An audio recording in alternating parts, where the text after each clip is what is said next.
Hello, I'm Brian. Welcome to the Esport Research Report. I'm from the Media Management and Transformation Center here in Jönköping in Sweden.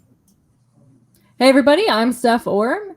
I'm a professor at Emmanuel College in Boston in the United States. And today our guest with us is Julia Hiltscher. She's actually one of the founders of the Esports Yearbook.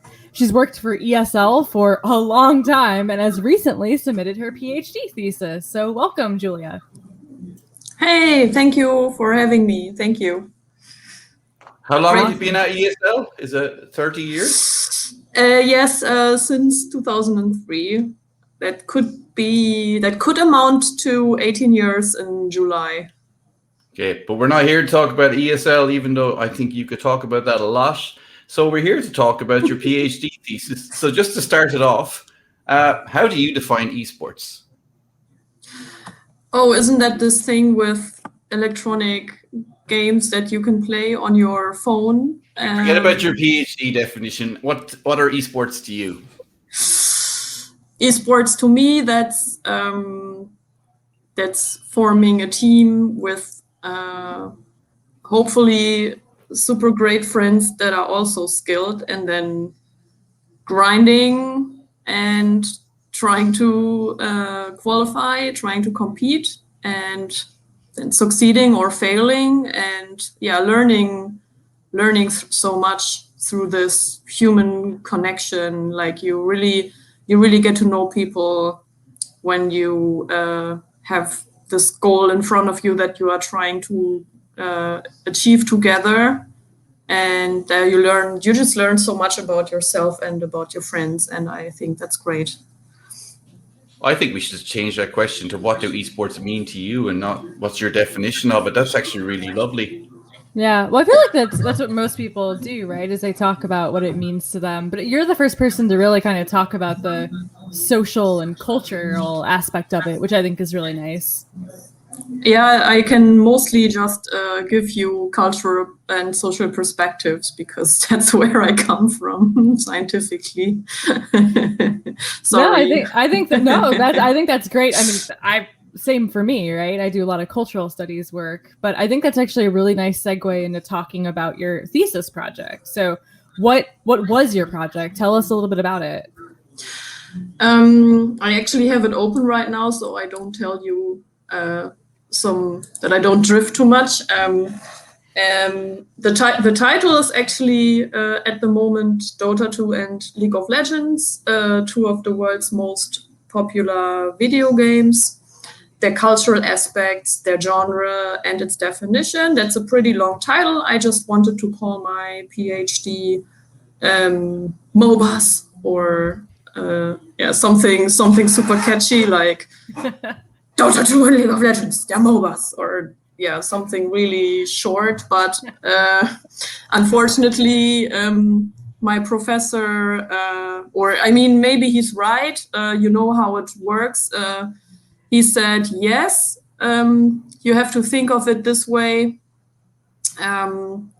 We are in this department, and we are on the historic side, on the cultural side, and we are producing contents that we then want other people to inspire and give them more insights and stuff. So if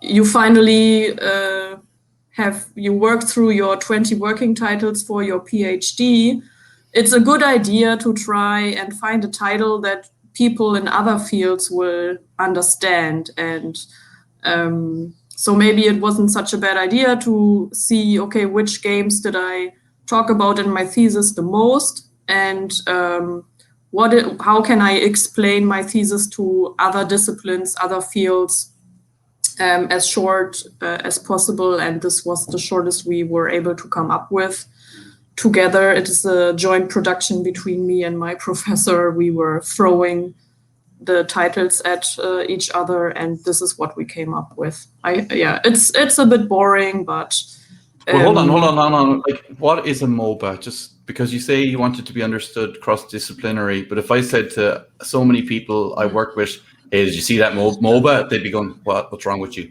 What's a Moba? What are you talking about?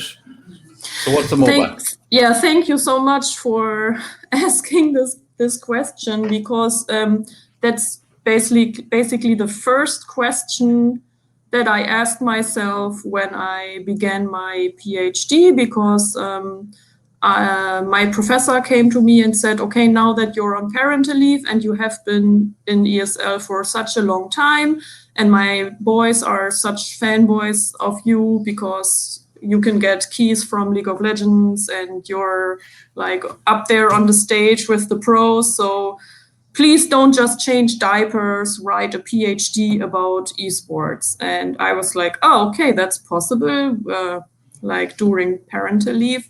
And so I asked myself, what do I know most about? Like, where am I an expert? And because I really play tons of Dota and I have played tons of MOBAs, I asked myself, what is a MOBA? And is the acronym actually a good descriptive term, or is it a good acronym for this genre?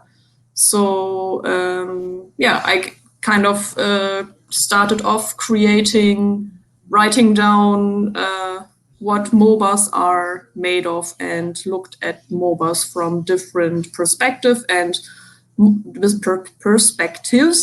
mostly from cultural perspectives. And I used a lot of theories also from the game studies field, because there was already so much being said about MOBAs and other esports titles. Okay, so give us the version you give to a 55-year-old accountancy professor.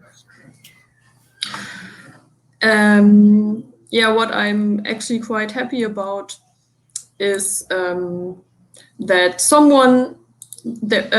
there's a really great professor who isn't so sorry, Professor Fryermuth. So Professor Fryermuth isn't so young anymore. He's not so young, he's not so old, and he is the one who said something really great, that the central audiovisual form of expression and narration of our digital culture today are video games, which is a pretty big sentence, I think, for everybody doing research in esports and gaming in general, because now when you're talking to an octogenarian, you can go and say, when you were young, there were books and movies, but today we have video games, and video games are more much more versatile and much more engaging than all the other media, because what I currently learned to say is pretty cool. Maybe you went to the cinema with your grandchildren recently before Corona, and maybe you have watched Tenet or something cool. I mean, I know that my father-in-law still goes to the movies and he watches Tenet. So imagine you really like this movie, and tomorrow some of your cultural preferences, like the movie that you really like, music that you really like, whatever, you can put into this movie, and then you can see the movie again, and something that you really like to read or listen to is going to be part of this movie suddenly, like just in a couple of days. And this is something that movies usually cannot do, and is something that many video games don't do. But MOBAs do that every day, and MOBAs have tons of updates every day. They are not passive like a movie, like I just explained. They are almost like living creatures, like they're magnetic, because people go in forums and say, I only wished this and this creature would look like a creature from Game of Thrones or from Perdido Street Station, from just like some of the cultural stuff that I really love. And then a developer goes like, yeah, I will take this because so many people say that. I like that too. And if I put that into the game, it's such a no-brainer because people are going to love it because it's something that they have influenced is going to be part of the game. And this process has become so fast, like within just a few days nowadays, content is drawn into games like, especially games like League of Legends, Dota, but also Fortnite, also now Rocket League, and then if you, from a scientific perspective, go like, these are 2 or 3 games that I know where cultural references pop up very quickly within a couple of days or a couple of weeks. And then when you make a list of these games, and then on the other side, you make a list of the most popular streams or games on Twitch, you're going to recognize that there's a connection, that actually the more popular the game is, the more cultural references are in the game and vice versa.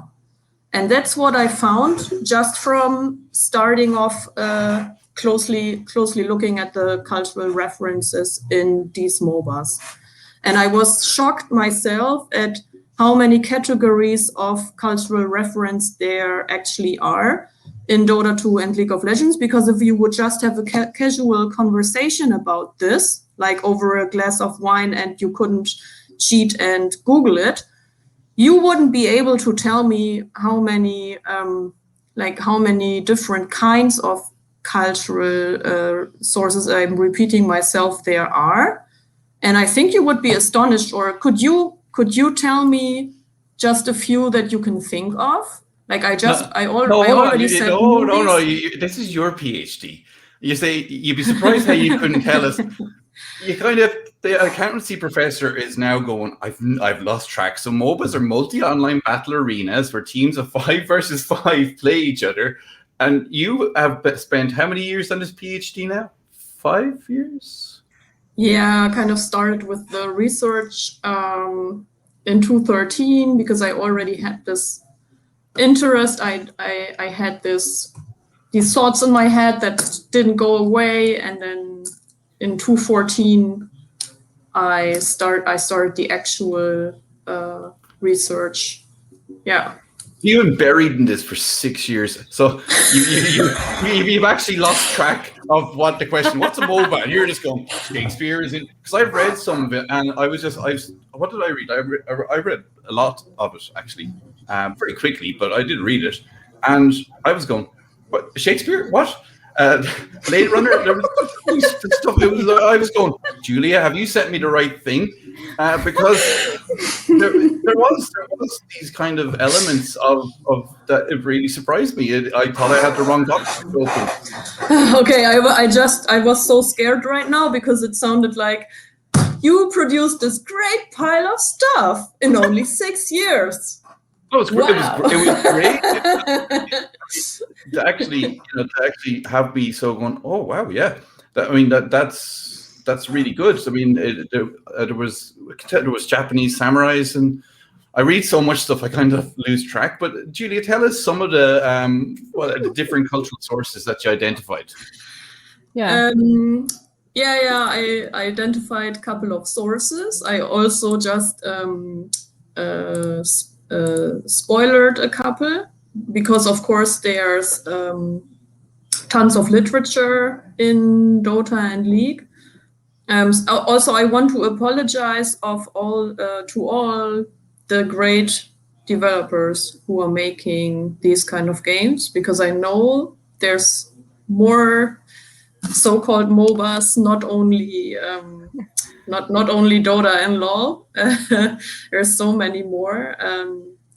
The PhD is already almost at 450 pages, and I just wasn't able to look into all of the games. But I compared the 2 main games to the others.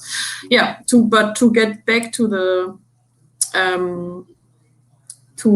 cultural references, I have theater, movies and television, dance. You have to listen carefully, and then later you can give me your favorite category, and then we will have a look at the category and see what's in there. So dance, music and sound, celebrities, other video games, card and tabletop games, literature, mythology. Yeah, and then I have, that's basically the end first of the overarching categories, and afterwards I'm having a look at esports as a cultural phenomenon in itself. Okay, well, let Steph pick. Steph, you pick a category there. I feel like we're playing a quiz game now. Steph, you choose the category here. I know. I was trying to think. I was like trying to imagine examples for each of them as I went.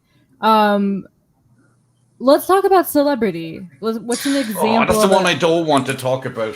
But no, I'm curious because I know for like Fortnite and stuff, but like I play a lot of League of Legends, and to me, I couldn't think of an example for that one. So I'm just you're setting a challenge. I like it. Well, yeah, no, I want to test my understanding. Yeah. So this is one of the smallest categories actually, but it's also a good one.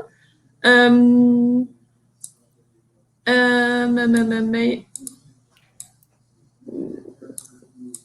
I think she's going to fail. She's not pulling off top of her head. That's an instant fail. I remember my PhD. No, I don't know. I'm trying. Something about smartphone motivation. So yeah, this one is so the Red Baron Corky obviously could be a reference to the Red Baron. So kind of, yeah, Wikipedia says that's a celebrity. So like historically, okay, yeah. That's historically. That's the German fighter pilot that gave trouble to all the RAF, the famous, or is that Captain America's enemy? Who's the Red Baron? Yeah, that's Red Skull. Who's the Red Baron? Is that the famous German fighter pilot? I think so. I just know the Snoopy, like from the Peanuts cartoons. You know what I'm talking about? So you're talking about a cultural reference in a cultural reference. It is, yeah. Okay. Like cultural reference Inception or something. But I don't know who the original Red Baron is. No, some kind of pilot.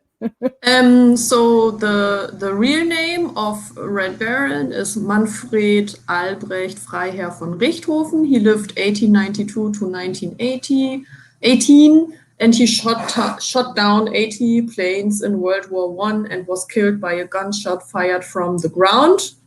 I win. Dum dum dum. Yeah, and I didn't dare to look into like. Because for me, it's not cool to be a celebrity because you have killed 80 people. But I stopped. I'm sorry. It's a quick way of being one. I stopped there. Like I didn't. Yeah.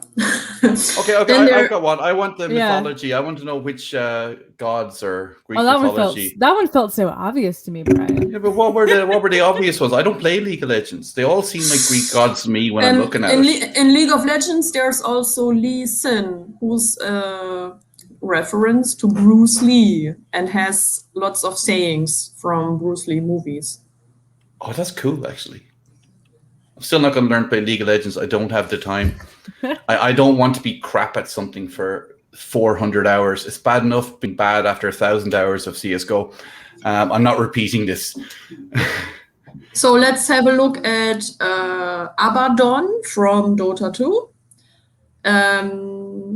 In Dota 2, Abaddon's lore says that he is a newborn of the cavernous house Avernus, who was bathed in the black mist. All of the baptized children grow up believing themselves fierce protectors of their lineal traditions, the customs of the realm, but what they are really protecting is the font itself, the font, the magical font.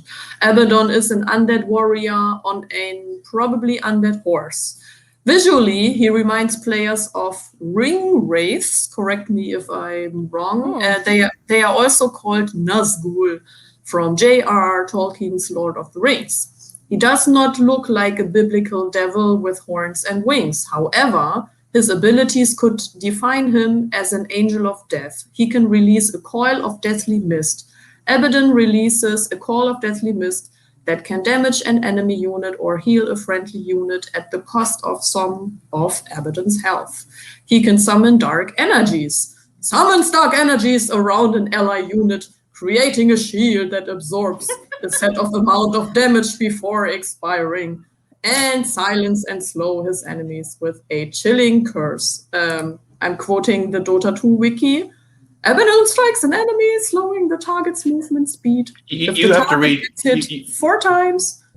Yeah. You read stories to your kids at night. I can tell that. But when you described him, I was thinking Marvel's Inhumans with the mists, and so it just shows how interlinked all these things are. I mean, we look at Harry Potter. I use Harry Potter as an example, teaching marketing about creativity, because it just comes up so much. But J.K. Rowling just took a bunch of stuff and put it together and produced something fantastic. And I think obviously what we're seeing from what Julia's PhD has happened is that I think it's the same thing for Dota 2 and League of Legends, except Harry Potter stopped. And I think what you're saying is that Dota and League of Legends are almost live in that they're constantly updating. It's one of the innovations of these games. Is that where I'm? Yeah. And for example, from the earlier days of the games, is, for example, the character Puck appearing in Dota, and he is Puck from Shakespeare's Midsummer Night's Dream. But as the games grow older, there's also characters. For example, Zillion resembles Marvel's movie Doctor Strange, and that's a movie from 2016. Or what I found really, really, really interesting as a Game of Thrones fan was when fans cried out that they wanted to have Game of Thrones dragons in Fortnite instead of the what are they called, like glides or whatever, and, hang gliders, hang gliders, and then you could buy dragon hang glider, and there you go. What could be more of a marketing driver, a product that sells like hot bread, warm bread, and we say in Germany. Hotcakes. Sounds like hotcakes in English. It sounds like hotcakes, because it's the like young audience going like, I want this cultural reference because it means everything to me. It's like when you're 12, 13 and you realize for the first time there's these bands and other people buy their shirts. Maybe I should do that too, because everybody, and then you're like, and you listen to the songs and you're like, oh, that's so cute. I think I'm going to get a Backstreet Boys tattoo, or I'm not 13 or I. Hold on, wait. So you're saying that people should grow out of buying all the crap,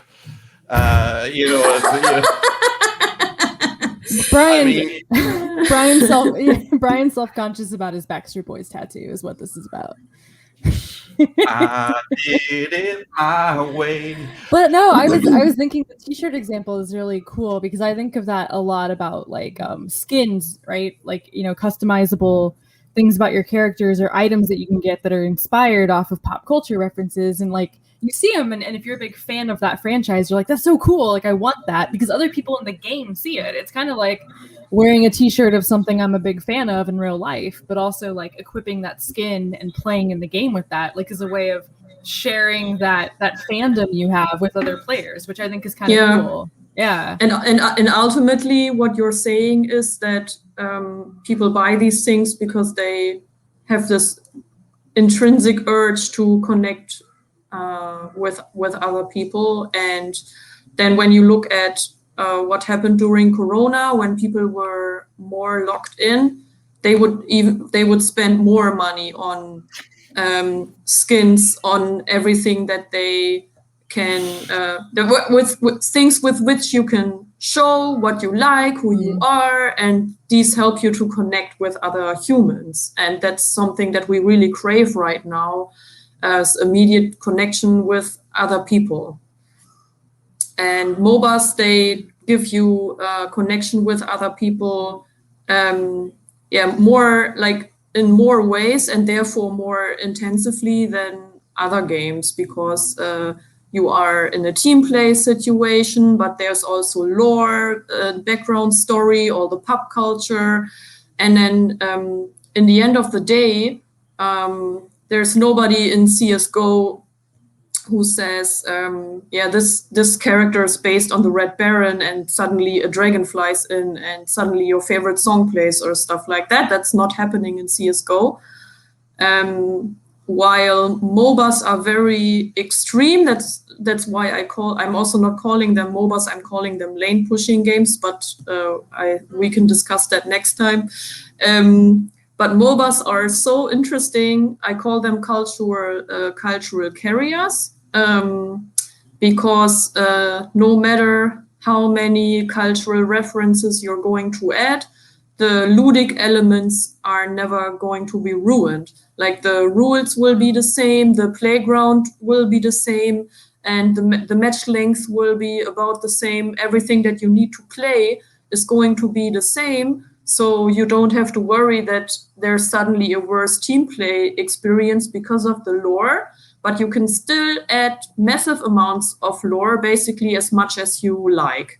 And that's hard to take away because if I was a marketer, if I was you are a marketer.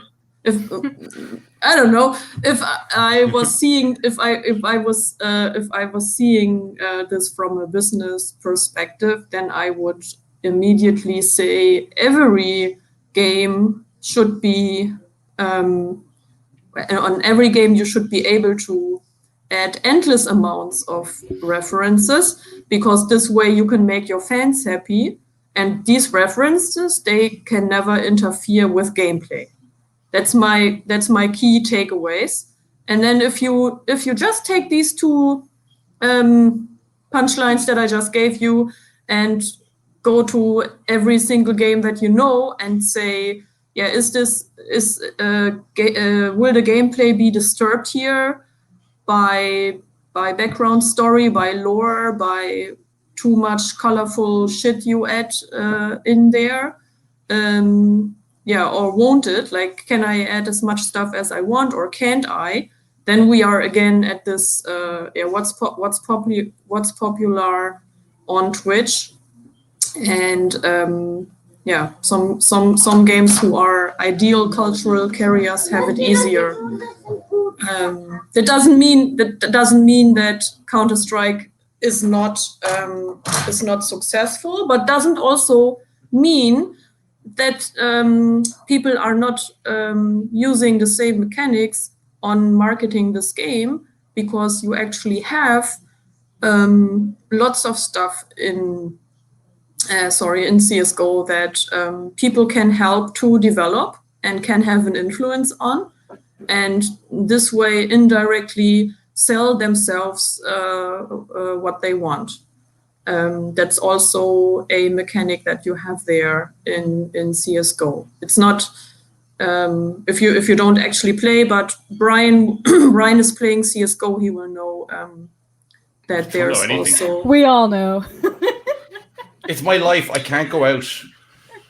Are you aware, for example, that in Dota 2 you can even add entire dresses for the characters if you want to? You can like go to the Steam workshop and upload something that you would like to suggest, and then it's an automated process. So if enough people like what you have made, then it's going to end up in the store and you will get a percentage.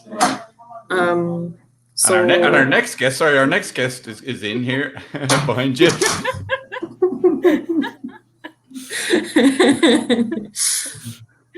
I mean, look, that's actually really cool. If I was playing Dota, I would totally be doing that. It's like those Lego sets that people vote for, like Ghostbusters. It sounds fantastic. I mean, I have one last question just on this topic, and okay, look, CS:GO is my biggest reference point because it's what I'm doing when I'm not working, and it's technically what I'm doing when I'm working too.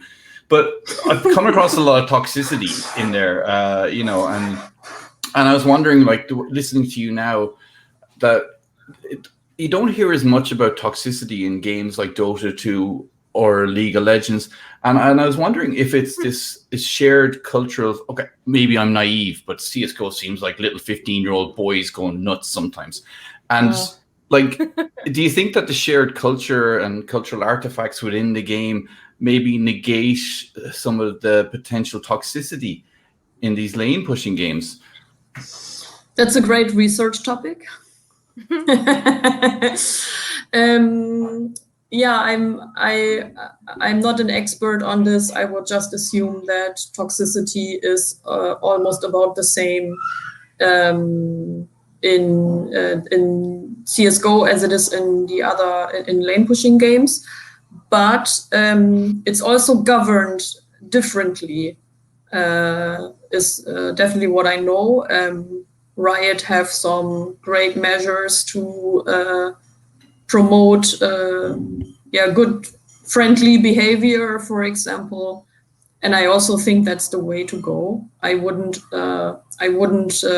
put out a game and not govern socially what people are doing. I think developers have a social responsibility there, and I think just my general thoughts, because I have in my life, in my esports life, I have learned a lot about toxicity, and I think that it ruins a game for people, because if there's 100 good guys and just one person who's always toxic, then the experience will be ruined for 100 people or even more. So it's also, there's a economic motivation always to limit that somehow. And but of course, as you know, you actually said that people learn social skills and working with others through Moba. So just to end on a positive, Mark, tell us how Mobas and League of Legends Dota can engender these social skills training for particularly younger people or even older people. What I really like to say when you are asking this question is always really important for me to say that often some people think it's very likely to, because people have actually in the press heard about that there's these great team building and opportunities, for example, through World of Warcraft, that people who are nowadays playing a lot World of Warcraft or lane pushing games, they will be such great team managers, team players in companies in the future, which is also true, and there's scientific proof that it's the case. And I would like to point out that the same has been found for FPS, because there's often this that's not knowledge or that's not fact, but there's often this assumption going around that first-person shooters are not great team building tools in the same way that like some arena games are, and I think it's quite the opposite. I think it has just something to do with how clear the goal is. In Counter-Strike, it is so nice that you know exactly if you fail in this round, you will know exactly why. You will know that was my fault and I have to improve on this and this and this. And that's important. This is how you can grow, that you can acknowledge your weaknesses and grow on your weaknesses, and that's something that will happen in CS:GO in the same way it will happen in Dota. And I would even dare to say sometimes not even so easy to tell if you have made a wrong move in Dota. Whilst in CSGO, it's usually super clear if this was my mistake or not. Because if I try to defuse the bomb when someone is standing right behind me and I know he is, then it's just a bad move. And then my teammates are dead and they will scream like, "What are you doing?" And it's a totally messed up shit. And you will know you did the wrong thing. They will know you did the wrong thing. And you have to learn then, or you have to look for a new team. And just kidding. Depends on how much patience your friends have with you. And from experience when it was from so many Dota and League of Legends matches, I know that it's sometimes clear what you did wrong there, but sometimes it isn't. I think in Unreal Tournament and in Quake and in CS, it's clearer. And when you play those games, you will also very often play them by yourself just for aim training or something. Like you will probably very often play some Quake one-on-one to improve your aim. And especially then, if you lose, it's your own responsibility. And I think that's so important when we talk about training and ask ourselves I want to go pro. What do I do? Yeah, you have to make mistakes and try to remember your mistakes, and then try to find maybe resources on the internet and try to learn how you can figure that out. But also training is another story. What was the question, Brian?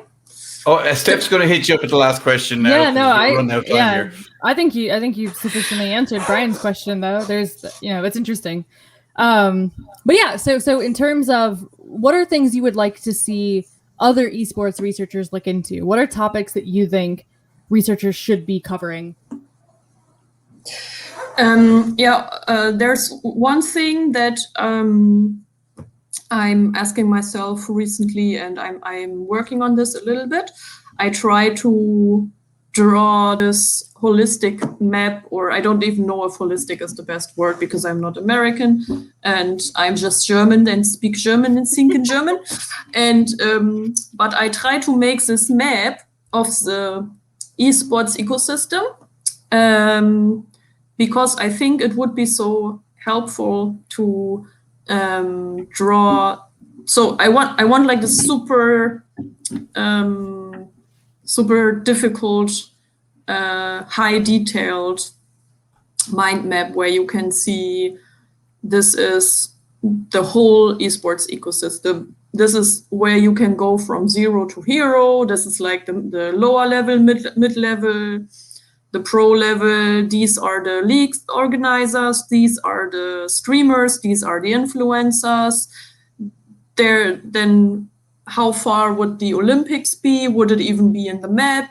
And the government bodies, all the associations that are there, the Esports Research Network, Women in Games Association, just literally everyone, categorize them and go down in detail as much as you can.